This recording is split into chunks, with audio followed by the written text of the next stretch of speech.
Good afternoon, everyone. So we would like to welcome you to our General Parent Virtual Orientation. So before we start for our meeting, please observe the following flash on your screen. So we should practice active listening. So be reminded that you should mute your mic. And if you want to ask questions, you can use the chat function. So let us begin our orientation with a prayer to be led by our math teacher of the high school department, Mr. Erlin P. Anino. Let us put ourselves in the presence of the Lord. Almighty God, our Father, we praise and thank you for this day. You have given us another opportunity to appreciate life and to fulfill our missions as your instruments of peace and progress. Please pardon us for our shortcomings. Help us to amend our impieties. May we learn to pattern our lives to your Son's example. Father, bless our endeavors, especially to this parents' virtual orientation. Guide us in our discussions, enlighten our minds in every decisions that we make. Give us your grace that we may effectively do our parts as public servants. Bless our plans, programs, projects, so that we may achieve our objectives for your greater glory. All this we ask in Jesus' name. Amen. Okay. Good afternoon, guys. Thank you for the prayer, Sir Erlin. So for the opening remarks for this afternoon session, let us welcome our beloved principal, Miss Evelyn D. Gallani.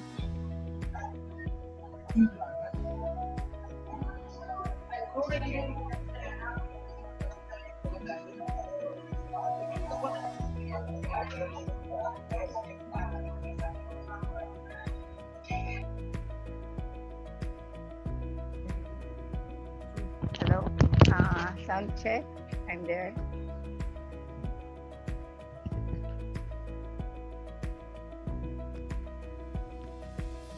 Hello. Hello. Is it okay? The sound check. Good afternoon, everyone. I hope it's still good afternoon for you waiting for quite some time. Now, technicalities happen. Greetings to one and all. This is a very important meeting for all of us. For having you all today, oh, for the orientation of our distant learning modalities that the school have for this school year in these pandemic times. There are school policies, rules and regulation, and roles of the parents that we have to abide. Perhaps, if you've been listening to the news and aware about the stand of our Secretary, Nora Briones, Secretary of Education, that learning must continue all in accordance with the Philippine Constitution in any situation.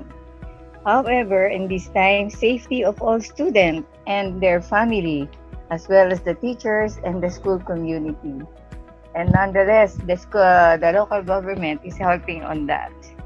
So we are here still doing the learning continuity plan, which was required of us to assure that the school and their faculty are prepared in this consequence. Our new normal now is to be safe every time. This is to inform you also of the school activities for this school year and the school platform for distant learning modality using the learning management system. Yeah, hopefully the whole session for today will help you understand how the learning modality will go on through this school year. Good afternoon and welcome to our virtual session. Thank you.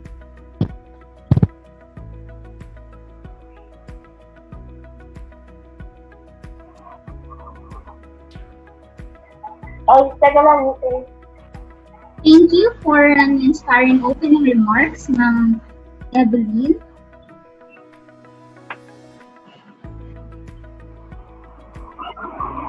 Yes, Teacher Les. And you Teacher Les. Thank you for the enlightening thoughts, Ma'am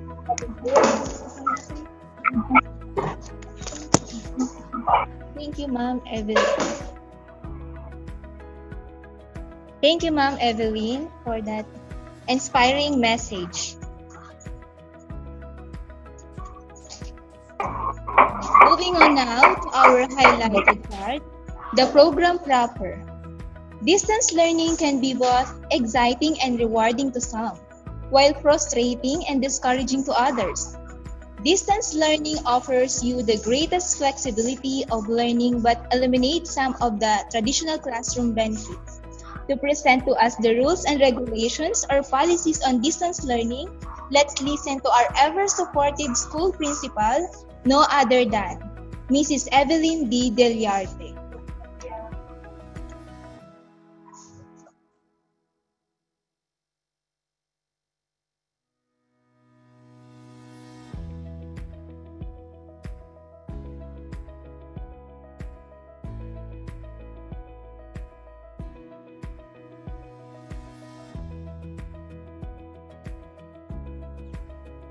Yes, good afternoon once again to give you all what could be our rules and regulation of the school and the roles of the parents for this distant learning. First of all, I guess you have experienced all of these things, the survey and the LESF that you have filled up for the enrolling your kids. So for those who have not yet enrolled or those who have not yet signed up in this kind of form, please do so. And with other parents who have not yet enrolled, there will still be enrollment up to a certain time before the beginning of the school year. Okay. School opening is fast approaching. August 24 really will be our first day of the regular class. Parents and guardians have already enrolled, as you know, you've been there.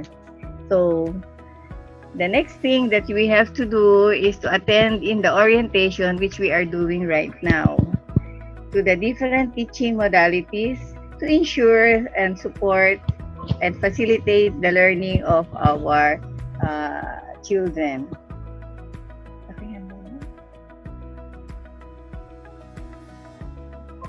Then number 3, parents and guardians are committed to ensure the supervision during the school days. Even if parents are working, I hope you will have time for you to check on what happened during the day of the session with your kiddos. Next.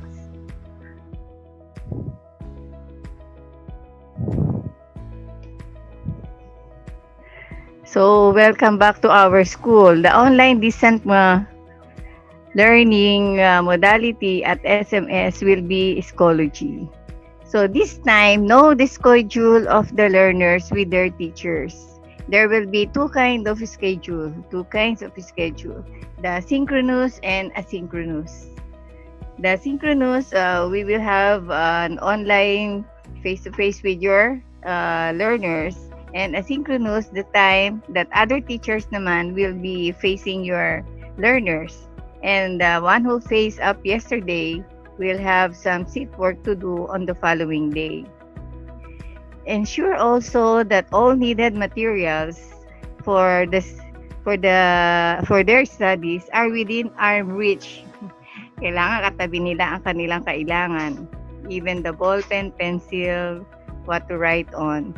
And avoid disturbance such as frequent standing, getting snacks, and other necessity errands.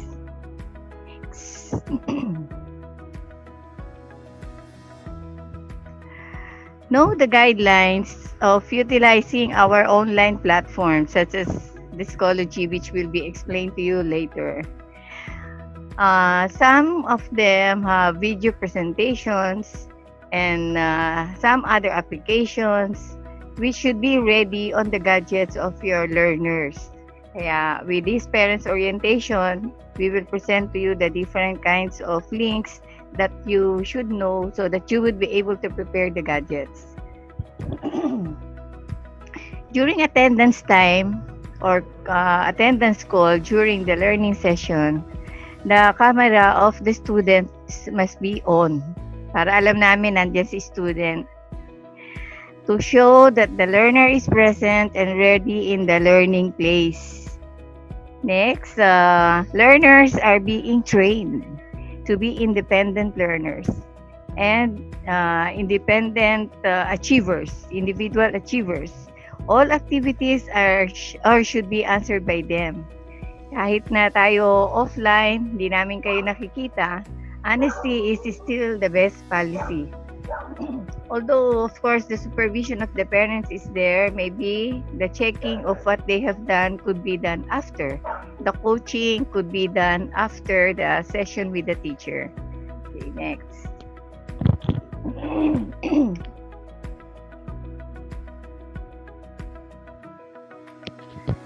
There are 10 top teacher tips that we should follow. Sorry. Follow the class schedule and time allotment. There will be sessions every day and there will be time allotment every day. Learn to work independently. As I have said, whatever is your learning should be part of your achievement. Then number 3, learn the navigating process of the Schoology. Learning management system, finding links, and other resources. Learn to register in the different classes of your teachers. Every teacher means a course in Schoology. And how to navigate in the different tasks under the elements of Schoology, like seat work, quizzes, performance tasks, assignments, following test directions, especially those which has time limits. And of course, submissions and assignments are also time bound. Always follow instructions carefully. Next. Every learner have different subjects, as we have said. Focus on the lessons and learning tasks from particular teachers on their allotted time. Participate actively with respect for others. Of course, kahit kayo offline, there is an interaction. And that can be seen during your sessions with your teachers. Ask questions respectfully. Inform the teacher through message box. Of course, not everybody can talk at the same time. That is the difference of face-to-face and online learning.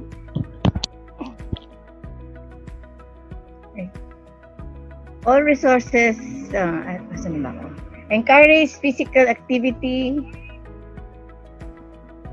exercise, which they can do at home after computer activities. If possible, the study place must be away from the bed. You know, the bed is always inviting. And hopefully, the study place would not be part of the bedroom. Okay, next. All resources done by the teachers in their modules are personal and intellectual properties made for teaching purposes only for learners of SMS. And no pages shall be exported or copied or shared without prior permission. All of their lessons are for personal use, for SMS students only. Next.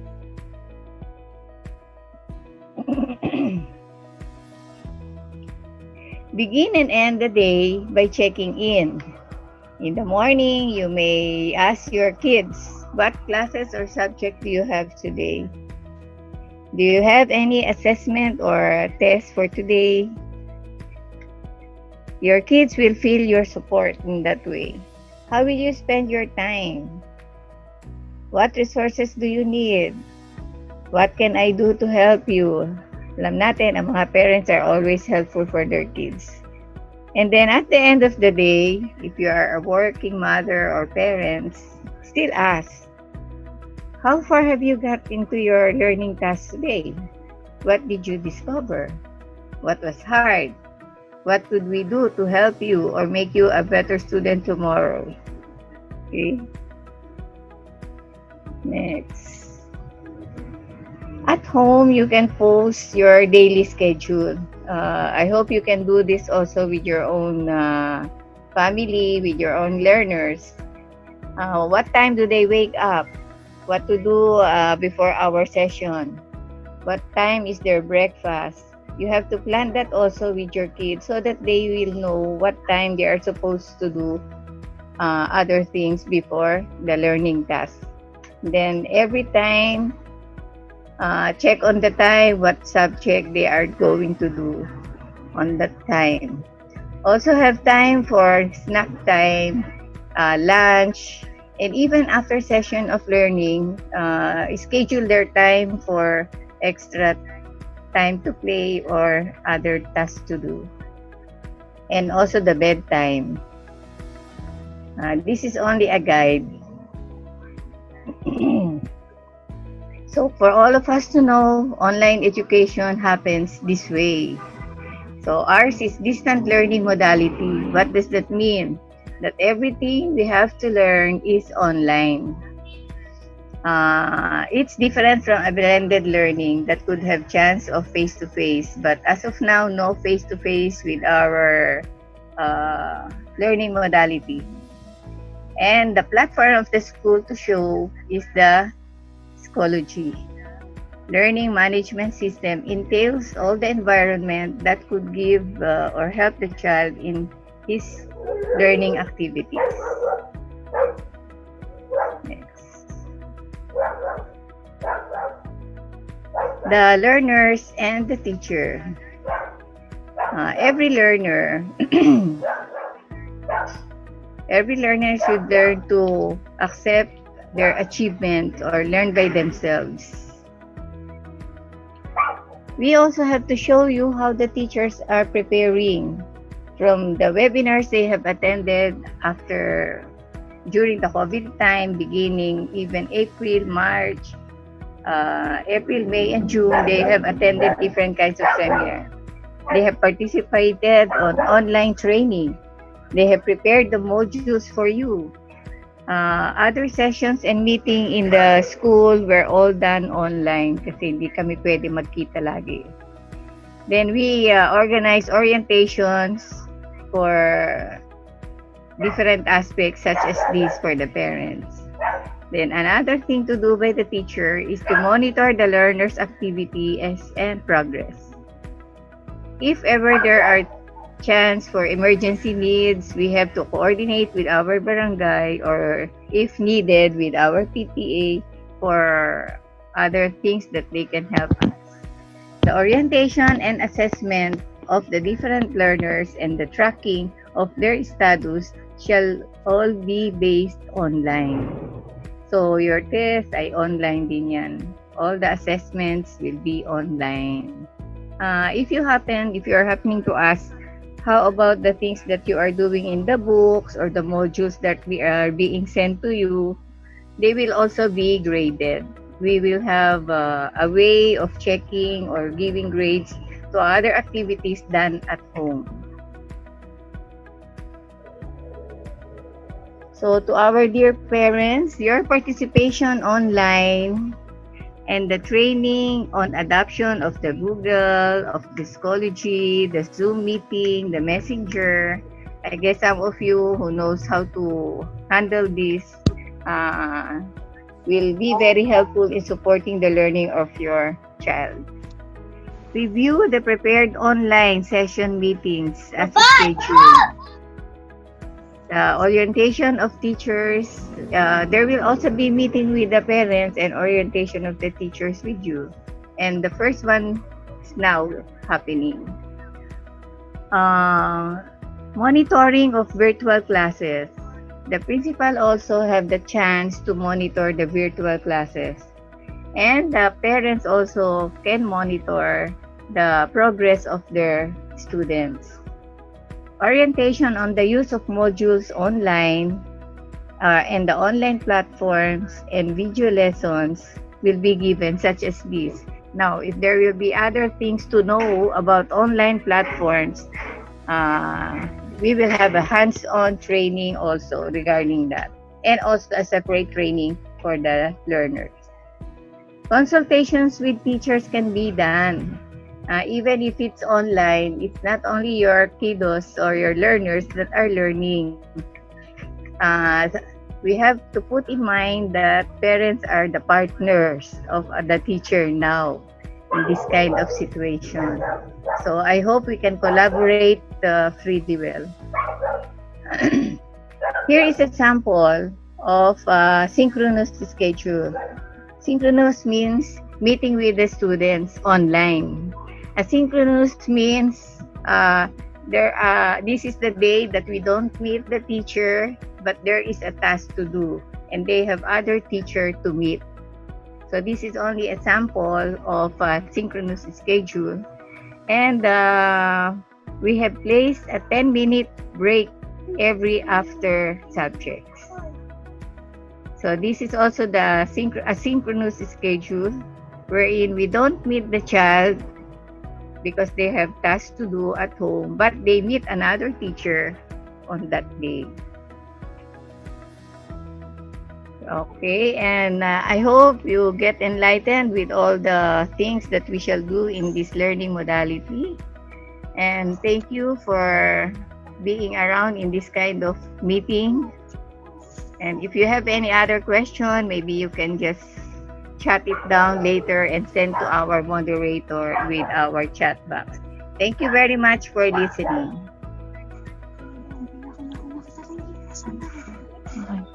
Thank you, Ma'am Evelyn, for that informative information. This school year 2020 will require new health and safety protocols that take COVID-19 into consideration. And now to present to us the health protocols, let us welcome the Grade 7 Advisor, Ms. Adreline B. Bayona.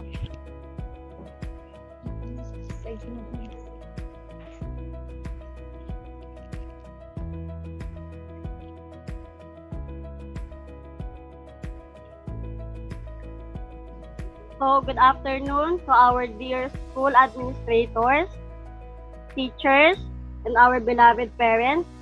I am Teacher Eds of the Junior High School Department to discuss to you this topic on the guidance and health protocols during COVID-19 pandemic.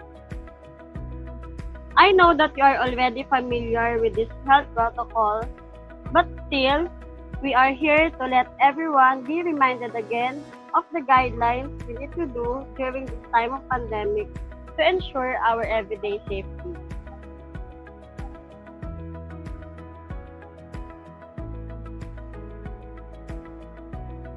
So I am here to present to you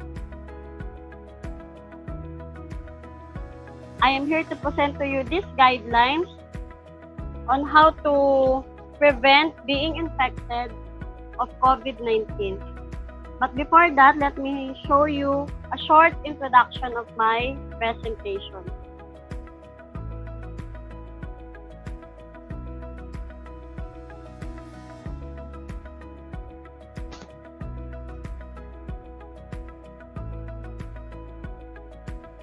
So, the outbreak of coronavirus disease, or the COVID-19, has been declared as public health emergency. And we all know that the virus has now spread to many countries and territories around the globe. While a lot is still unknown about the virus that causes COVID-19, we do know that it is transmitted through direct contact with respiratory droplets of an infected person generated through coughing and sneezing.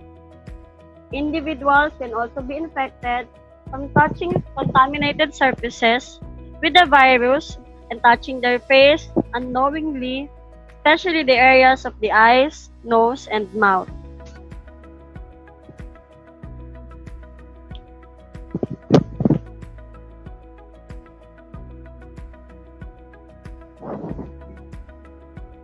While COVID-19 continues to spread, it is important that communities take action to prevent further transmission, reduce the impacts of the outbreak, and support control measures. The protection of your children and educational facilities is particularly important. Precautions are necessary to prevent the potential spread of COVID-19 in school settings.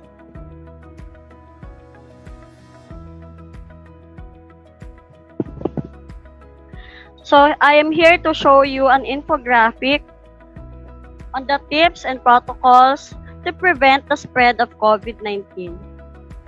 So first one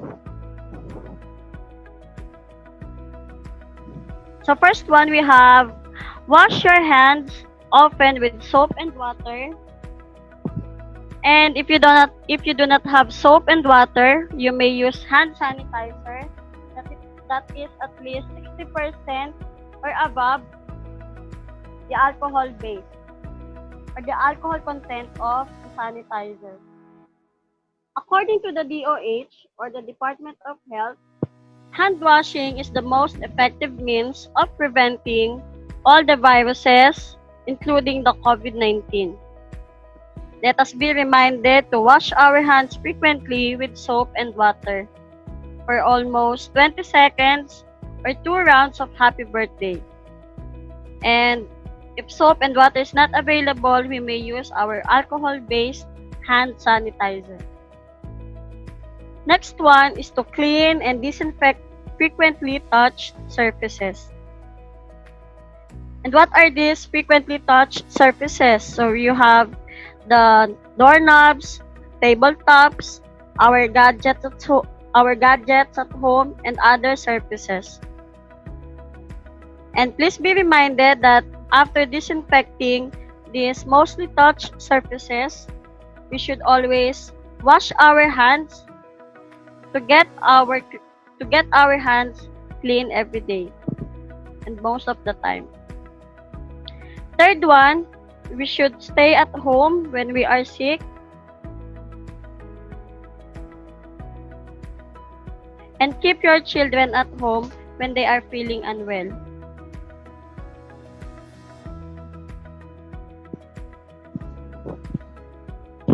So staying at home when you are sick is very much important because we don't know if you are having already the virus of COVID-19.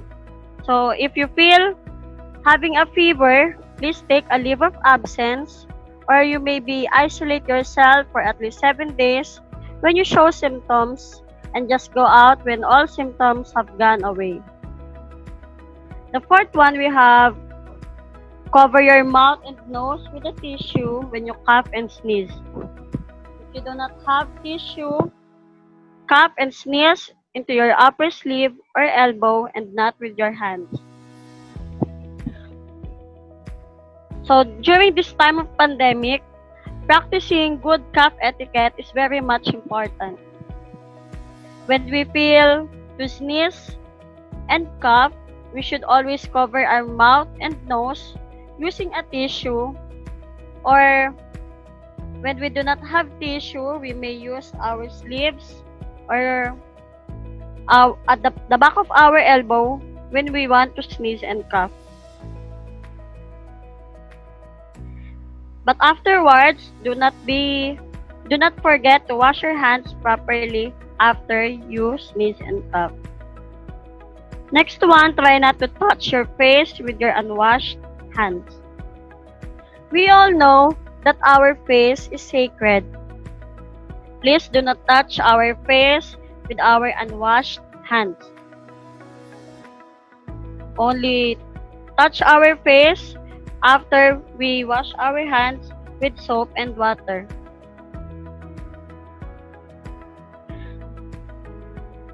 Next one is do not touch or shake hands with people who are sick or to those people showing symptoms of COVID-19.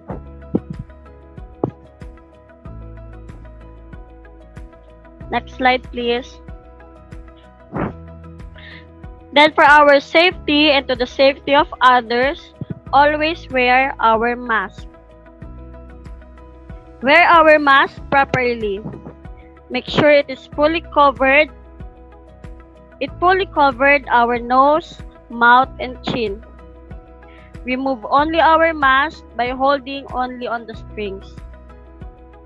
We only wear masks especially when we go out and if we are having cough and colds or immunocompromised with COVID-19.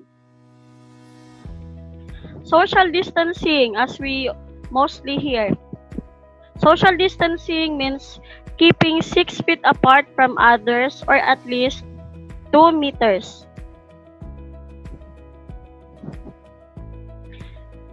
So here, by doing social distancing, we are respecting personal space to help slow the spread of COVID-19.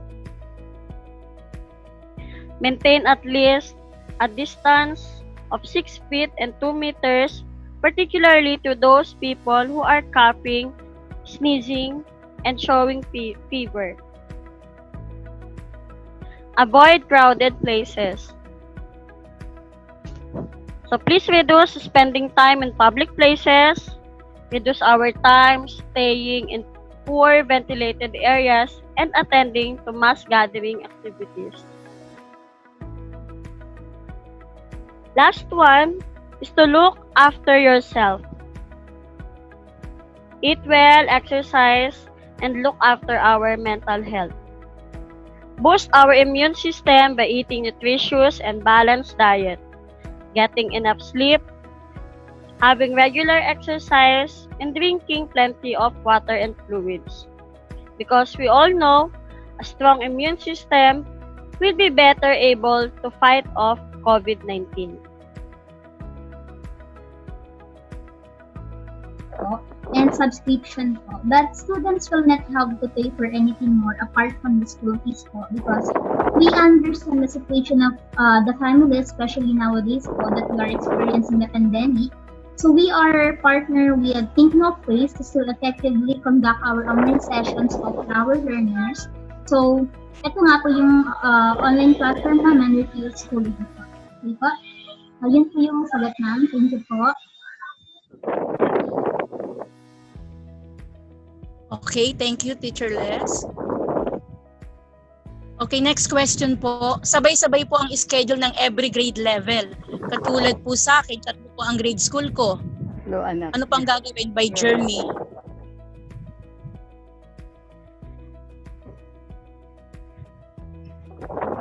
Oh.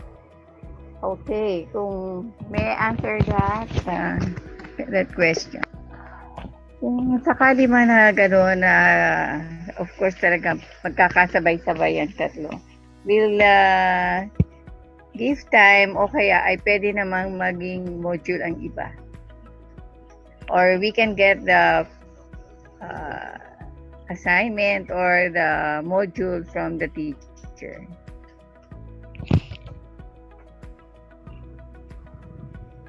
Okay po, thank you po Ma'am Eve. Okay, next question po. Mag-open po bang office for payment sa enrollment or through bank po ba magbabayad? By Jaya Melissa.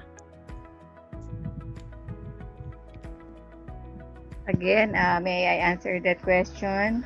Meron tayong pinost during the enrollment time. Pwede tayo mag-e-banking or through the bank. Or if ever they would like to go to school but not this time, because of the pandemic situation, by appointment. Pero sana, as much as possible, we have given the e-bank line or the bank account of the school. Yeah, please contact again Miss Mel regarding that matter.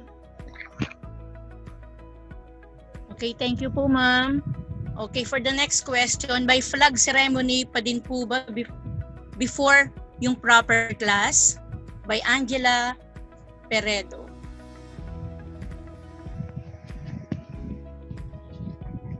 Again, may I answer that question?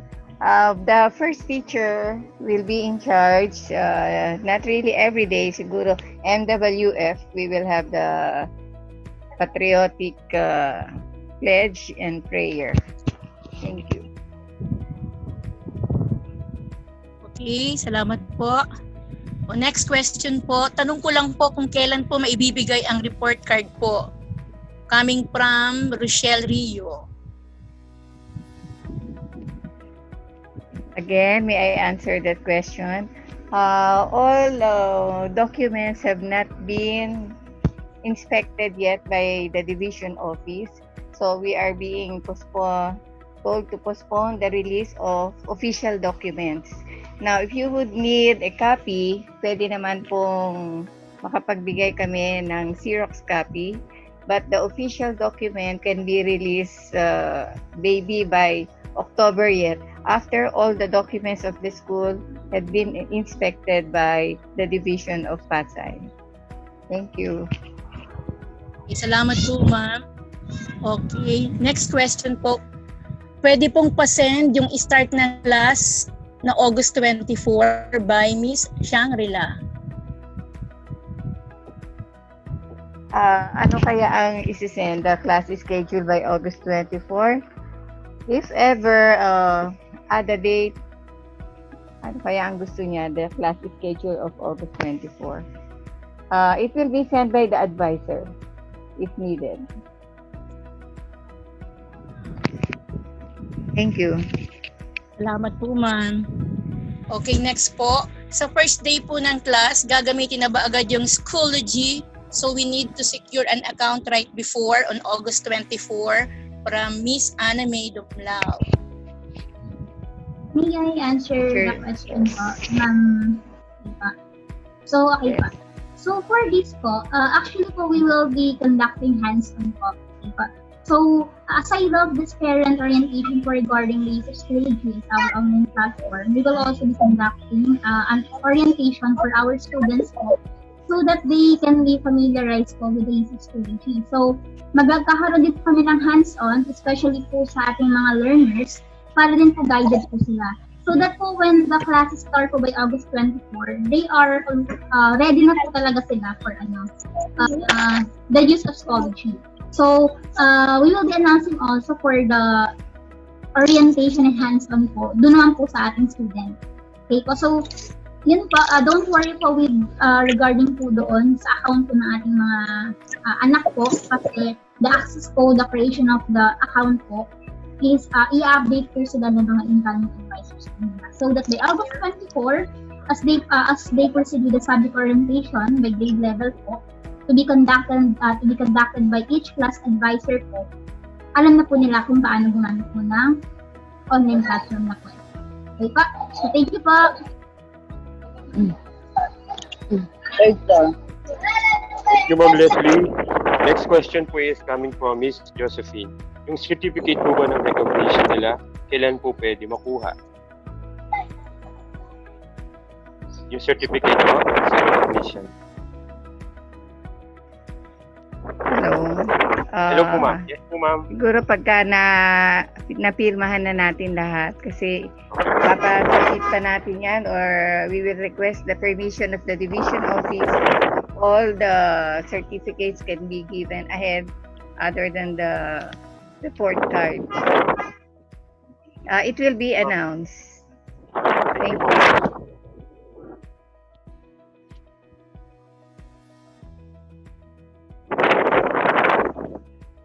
Next by Miss Suzette. Comment lang po. Comment lang po. Alam ko po nasagot na po ito, pero kasi kung free naman itong mga gagamitin natin na platforms, di ba dapat mas mababa yung tuition? Lalo na doon sa mga maglo-load para magka-internet. And considering din po na walang electric consumption si Skoola, coming from Miss Suzette.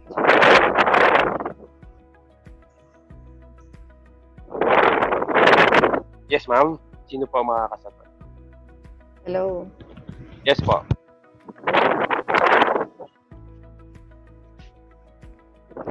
Yes, ma'am. Ma'am Evelyn. Ulitin ko po yung question. Comment lang po, and alam ko po na nasagot na po ito, pero kasi kung free naman tong mga gagamitin natin na platforms, hindi ba dapat mas bababa yung tuition? Lalo na doon sa mga maglo-load para magka-internet, and considering din po na walang electric consumption si skula.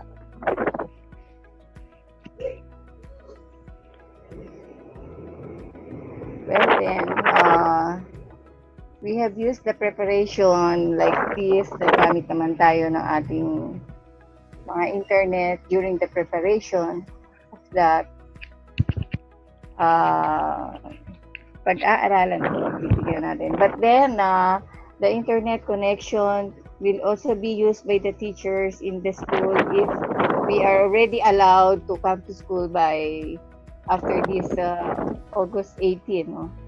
The teachers will be coming to school to utilize our internet to send all the modules online. So we will be using still the school facilities. Okay, ma'am. That's it po. Okay, thank you. Thank you, ma'am. Next po, galing kay Ace. Good afternoon. Paano po ang pag-check ng modules, books for elementary ng teacher?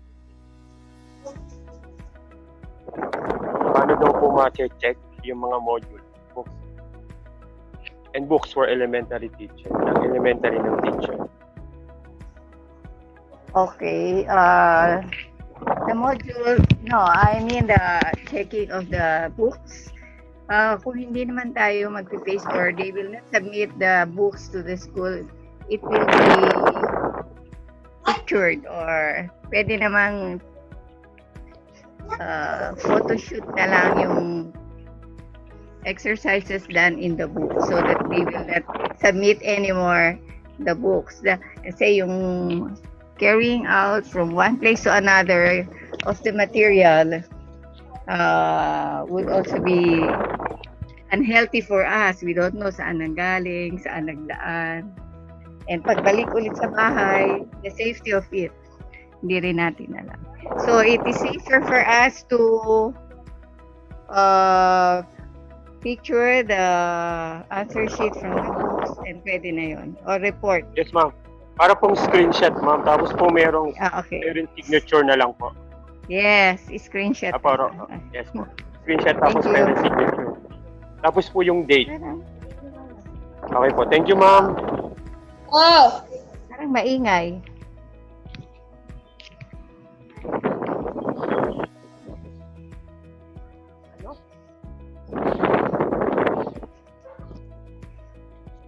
Electric pa. Okay.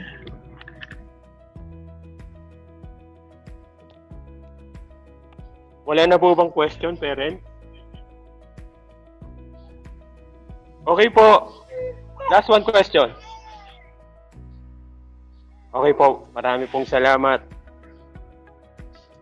Salamat po. Okay, so we hope we gave the best answers that you wanted to hear. Thank you, parents. Okay, thank you, parents. May I call on our Vice President of Academic Affairs, our very own Mr. Johan Christian T. Mangusad, for his closing remarks.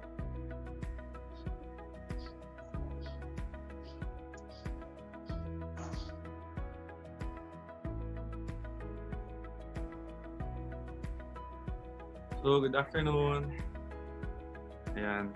Narinig na ba ako? Good afternoon, everyone. Yes, sir. Loud Yes, and sir. clear po. Ayan. So, good afternoon. Praying that everyone is safe in their homes or kung nasan man po ang mga parents natin ngayon. I know some of our parents are now in their workplace. Ingat po. Mag-ingat po sila. Bigyan din po natin ng panahon ngayon, pasalamatan yung ating mga parents na frontliners. Kumbaga yung mga parents natin na nasa medical field, parents natin na nasa military, parents natin na nasa law enforcement. Maraming salamat po sa service nyo. Mag-ingat po kayo kung nasan man kayo. So maraming salamat po sa inyong sakripisyo para sa bayan. Pero higit sa lahat, maraming salamat sa sakripisyo nyo para sa inyong mga pamilya. Kayo naman po ang ating number one reason kaya po tayo nag-work ngayon at kaya tayo nagsisikap. So magandang hapon po sa inyong lahat. Thank you, teachers, for the informative and very comprehensive talks. Maraming salamat po. Sana po in this opportunity na nakita po natin lahat ng preparations ng teachers ay medyo naliwanagan na rin ng ating mga magulang na kasama natin ngayon. We are now about to enter the new chapter, okay, of our children's learning journey. Panibagong chapter po na parang unseen, never pa nating nakikita. Something that's very new. Pero ito kayo, dear parents, na very brave, okay? Very brave na nandito to take the first step, okay, by accepting the challenge ng hamon nga na ito na sobrang uncertain nga. Parang very vague pa yung future. Pero yun nga, babalikan ko lang yung sinabi ko kanina, you brave this uncertainty. So maraming salamat. Okay, andito kami, andito po ang SMS, andito po ang yung mga teachers naglilingkod to help you go through it all. We're able to witness and have a first-hand experience on the amazing capabilities of the online systems available for our use. So these online systems po na sinubscribe po natin, lahat-lahat po, websites ng website na SMS, Schoology, Zoom, and all the other resources na ginather po ng SMS ay matagal po naming pinag-aralan para po magamit po natin for this school year. Okay? Siguro medyo na-intimidate na po ang ilan sa mga magulang natin na nandyan. Kasi nga naman, parang ang dami, sobrang daming kailangan pag-aralan, sobrang daming kailangan alamin para mag-guide namin yung aming mga anak. Don't worry po, okay? The teachers have been there. Dinaanan na po ng mga teachers natin yung mga nakaraang dalawang buwan o 3 buwan para i-explore, para himay-himayin yung ating mga online resources, yung ating online method na gagamitin natin and online platform na gagamitin natin. Para kapag i-apply na po natin, kapag gagamitin na ng ating mga anak, magiging smooth na, magiging madali na. Medyo tricky lang po talaga yung learning curve. Pero isipin nyo na lang po, para lang po ito nagbabike eh. Parang nag-aaral magbike. Sa simula, kailangan mo lang talagang malaman kung paano magbalance. Once na nakuha mo na kung paano mag-balance, tuloy-tuloy na po ang lahat. So ganun lang din po sa ating mga kabataan. Lalo ngayon, ang ating mga kabataan naman ay very fast pagdating sa pag-pick up ng mga techniques, yung mga digital space, how the digital space works, medyo mas magagaling sila ngayon compared sa panahon natin before. So tayo po, we will just be here to assist them, tayong mga magulang. And the teachers along the way are going to be the ones to take you step by step. So wag po kayong mag-aalala, okay? Aalalayan po namin kayo at inyong mga anak every step of the way. Hindi po siguro nabanggit kanina, ang magiging first few weeks po ng ating school year, starting August 24, ay hindi naman po agad-agad tayong sasabak sa lessons. Hindi naman po agad-agad tayong sasabak sa bakbakan ng quizzes, learnings, lectures, all of these things. Masyado pong mabigat yon for our learners. And even for us and you as parents, it's all gonna be very heavy. So, again, alalayan lang po tayo. Andito po kami, we're gonna take things really slow. Just like how we learn to ride the bicycle. Balance lang muna tayo. Once we learn the basics, once we learn how to go about it, and then we can go places already. So again, yun lang naman po. Again, we thank you, parents, dear parents, for taking this challenge. Okay, hindi namin titigilan yung pagpapasalamat sa inyo for taking this challenge dahil ngayong new age, kayo ang parents of the new age learners. You should be proud of that. You should be proud of taking this challenge. You should be proud of knowing these things. Dahil hindi po talaga lahat ng tao ngayon ay merong kakayahan, may kapasidad para harapin din yung ganitong klaseng challenge. Pero nandito kayo ngayon. Okay? So maraming salamat po. Huwag po natin kalimutan, pasalamatan po natin ang mga teachers natin. Lahat po sila nandito ngayon for being our teachers' guardian angels. Sila po ang magiging guardian angels ninyo at ng inyong mga anak sa mga susunod na buwan. So again, teachers, thank you very much. We are hoping to see you very soon. Pagdasal po natin, sama-sama nating pagdasalin na itong pandemic na ito ay maging makontrol na, magkaroon na po tayo ng better tomorrow. Because we are definitely looking forward, okay, to have this newly broadened partnership with the parents. Okay? So again, thank you po. Thank you for your time. Kung nasan man po sila, mag-ingat po kayong lahat. God bless you all. Thank you, Sir Juan, for that motivating message. Thank you, everyone, for bearing with us although we encountered a technical error a while ago. Again, maraming salamat po.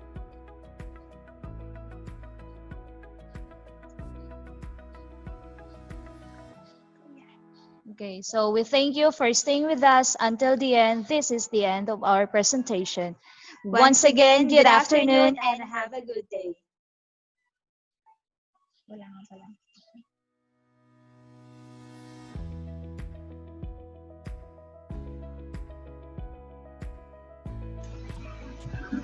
Thank you, all parents. We had a good afternoon being with you. Sana pala ng picture tayo. Thank you po sa lahat ng parents. Grade 6 po, thank you po. Grade 6 parents.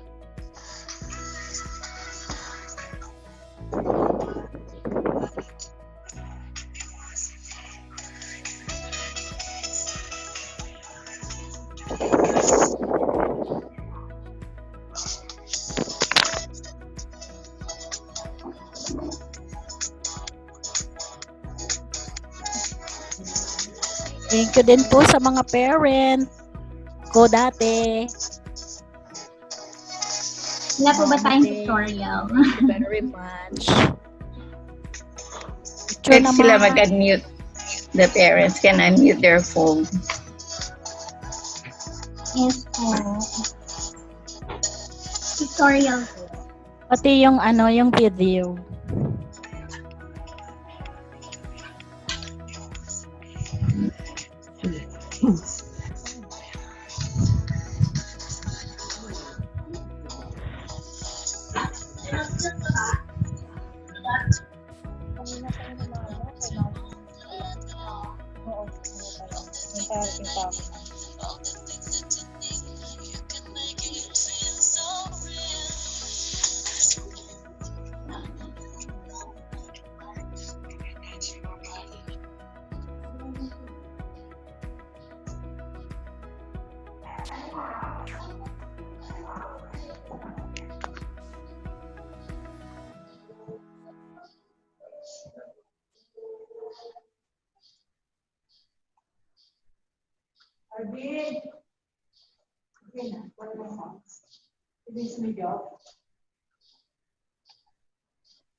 Nandito pa sila.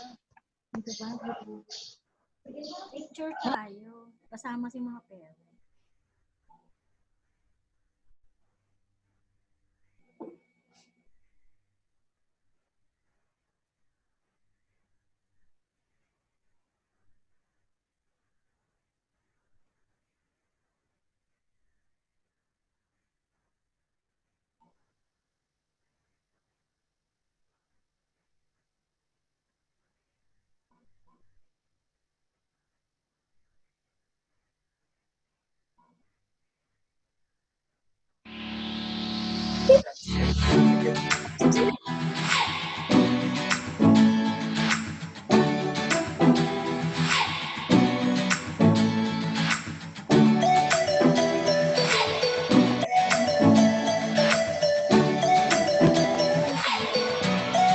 Happy birthday, Joro!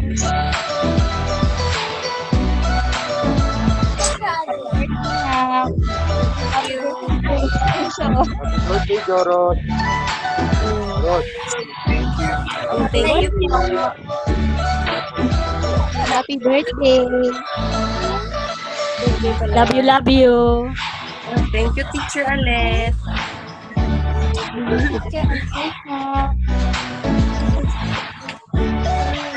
Happy birthday, Joros! Ah, yes. Hello! Happy birthday po sa my birthday! Happy quarantine birthday Nakaret po! sa ngayon! Nakaret si birthday, Joros! Yes, Karen. Ma'am, nakaret. Thank you po. Happy birthday! Parehas kami. Tama, ma'am. Mura. Bakit nawala ka kanina? Ay, ayan pala yung mga bata,